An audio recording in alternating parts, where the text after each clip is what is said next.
ಮಧುಗಿರಿ ತಾಲೂಕಿನ ಕೊಡಿಗೇನಹಳ್ಳಿಯಲ್ಲಿ ಇಂದು ಅಭಿವೃದ್ಧಿಯ ಹೊಸ ಅಧ್ಯಾಯ ಆರಂಭವಾಗುತ್ತಿದೆ. ನೂತನ ಪೊಲೀಸ್ ಠಾಣೆ ಕಟ್ಟಡ ಲೋಕಾರ್ಪಣೆ ಸೇರಿದಂತೆ ಹಲವು ಸರ್ಕಾರಿ ಕಟ್ಟಡಗಳ ಉದ್ಘಾಟನೆಗೆ ಸಕಲ ಸಿದ್ದತೆಗಳು ಪೂರ್ಣಗೊಂಡಿವೆ.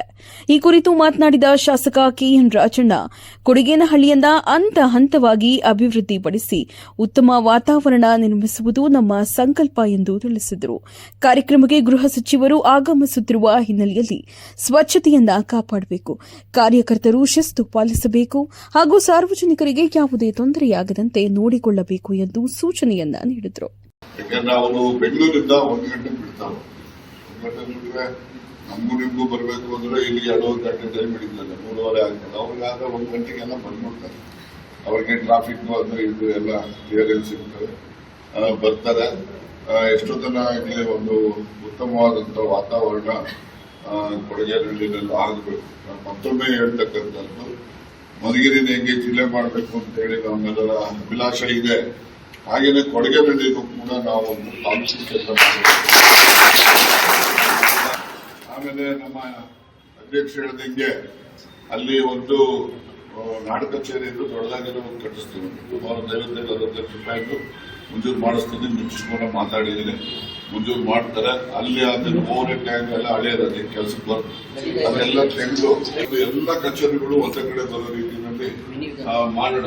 ನೀವು ವಿಧಾನಸೌಧ ಮಾಡಿಸ್ಕೊಡ್ತೀನಿ, ನಿಮ್ಗೆ ಏನ್ ಬೇಕೋ ನಾವು ಮಾಡ್ಸಕ್ಕೆ ಸಿಗ್ತಾ ಇದೆ. ಅದ್ರ ಬಗ್ಗೆ ನೀವು ಯಾವುದು ಏನು ಇಂದು ನಡೆಯಲಿರುವ ಕಾರ್ಯಕ್ರಮದಲ್ಲಿ ಗೃಹ ಸಚಿವ ಡಾ ಜಿ ಪರಮೇಶ್ವರ್ ನೂತನ ಪೊಲೀಸ್ ಠಾಣೆ ಕಟ್ಟಡ, ಬೆಸ್ಕಾಂ ಎಇಇ ಕಚೇರಿ, ಮೈಲಾರಲಿಂಗೇಶ್ವರ ಸ್ವಾಮಿ ಕುರಿ ಮತ್ತು ಹುಣ್ಣೆ ಉತ್ಪಾದಕರ ಸಂಘದ ನೂತನ ಕಟ್ಟಡಗಳನ್ನು ಉದ್ಘಾಟಿಸಲಿದ್ದಾರೆ. ಜೊತೆಗೆ ಮಧುಗಿರಿ ಪಟ್ಟಣದಲ್ಲಿ ಪೊಲೀಸ್ ವಸತಿ ಗೃಹ ನಿರ್ಮಾಣಕ್ಕೆ ಗುದ್ದಲಿ ಪೂಜೆ ನೆರವೇರಿಸಲಿದ್ದಾರೆ. ಕಾರ್ಯಕ್ರಮದಲ್ಲಿ ಕುರಿ ಮತ್ತು ಉಣ್ಣೆ ಅಭಿವೃದ್ಧಿ ನಿಗಮದ ಅಧ್ಯಕ್ಷ ದೇವೇಂದ್ರಪ್ಪ ಮರತೂರು, ಗೃಹ ಇಲಾಖೆ ಮುಖ್ಯ ಅಪರ ಕಾರ್ಯದರ್ಶಿ ತುಷಾರ್ ಗಿರಿನಾಥ್, ಪೊಲೀಸ್ ಮಹಾನಿರ್ದೇಶಕ ಡಾ ಎಂಎ ಸಲೀಂ, ಕೇಂದ್ರ ವಲಯ ಮಹಾನಿರ್ದೇಶಕ ಲಾಬೂರಾಮ್ ಹಾಗೂ ಜಿಲ್ಲಾಧಿಕಾರಿ ಶುಭಕಲ್ಯಾಣ್ ಸೇರಿದಂತೆ ಹಲವು ಗಣ್ಯರು ಭಾಗವಹಿಸಲಿದ್ದಾರೆ. ಇದೇ ವೇಳೆ ಕೊಡಿಗೇನಹಳ್ಳಿಯನ್ನ ತಾಲೂಕು ಕೇಂದ್ರವನ್ನಾಗಿ ರೂಪಿಸುವ ಭರವಸೆ ನೀಡಿದ ಶಾಸಕ ರಾಜಣ್ಣ, ನಾಡ ಕಚೇರಿ ಜಾಗದಲ್ಲಿ ಮಿನಿ ವಿಧಾನಸೌಧ ನಿರ್ಮಿಸಿ ಎಲ್ಲಾ ಕಚೇರಿಗಳನ್ನು ಒಂದೇ ಸೂರಿನಡಿ ತರಲು ಯೋಜನೆ ರೂಪಿಸಲಾಗಿದೆ ಎಂದು ತಿಳಿಸಿದರು. ಕೊಡಿಗೇನಹಳ್ಳಿಯ ಜನಸಂಖ್ಯೆ ಹೆಚ್ಚುತ್ತಿರುವ ಹಿನ್ನೆಲೆಯಲ್ಲಿ ರಸ್ತೆ ಅಗಲೀಕರಣ ಅಗತ್ಯವಿದೆ.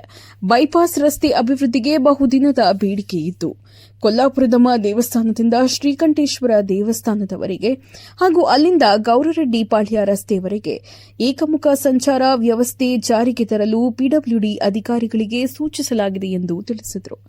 ಗೂಡಂಗಡಿ ಮಾಲೀಕರಿಗೆ ಯಾವುದೇ ತೊಂದರೆಯಾಗದಂತೆ ಪರ್ಯಾಯ ಜಾಗ ಒದಗಿಸಲಾಗುವುದು ಎಂದು ಭರವಸೆಯನ್ನ ನೀಡಿದರು. ಅಪಪ್ರಚಾರಗಳಿಗೆ ಕಿವಿಗೊಡಬೇಡಿ, ಅಭಿವೃದ್ಧಿ ಕೆಲಸಗಳಲ್ಲಿ ಸಹಕರಿಸಬೇಕು ಎಂದು ಜನತೆಗೆ ಈ ಸಂದರ್ಭದಲ್ಲಿ ಮನವಿಯನ್ನ ಮಾಡಿದರು.